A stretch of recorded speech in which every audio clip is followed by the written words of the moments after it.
ময়মনসিংহ জেলার মুক্তাগাছা উপজেলার ৮ নং দাউগাঁও ইউনিয়নের ৩ নং ওয়ার্ডের দাউগাঁও পূর্বপাড়া প্রেসিডেন্ট বাড়ি এলাকায় স্থানীয় যুবকদের মাঝে ফুটবল বিতরণ করা হয়েছে।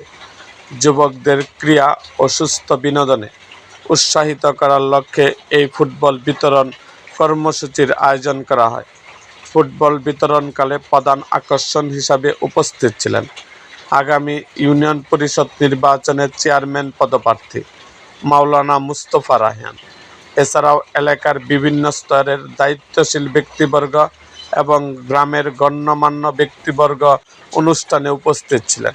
ফুটবল বিতরণ শেষে উপস্থিত স্থানীয় জনগণ ও যুবকেরা তাদের অনুভূতি ব্যক্ত করেন। তারা বলেন, আগামীতে তারা ৮ নং দাউগাঁও ইউনিয়নে মাওলানা মুস্তফা রায়হানের মতো একজন সৎ ও যোগ্য ব্যক্তিকে চেয়ারম্যান হিসেবে দেখতে চান।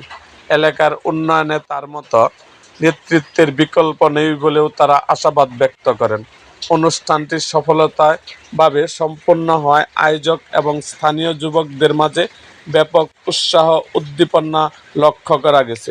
এরকম আরও ভিডিও পেতে এবং রাজনৈতিক অঙ্গনের নানা ঘটনা ও ইতিহাস জানতে আমাদের মুক্তাগাছার ইতিহাস মিডিয়া ইউটিউব চ্যানেলটিকে সাবস্ক্রাইব করুন এবং পাশে থাকা বেল আইকনটি বাজিয়ে দিন।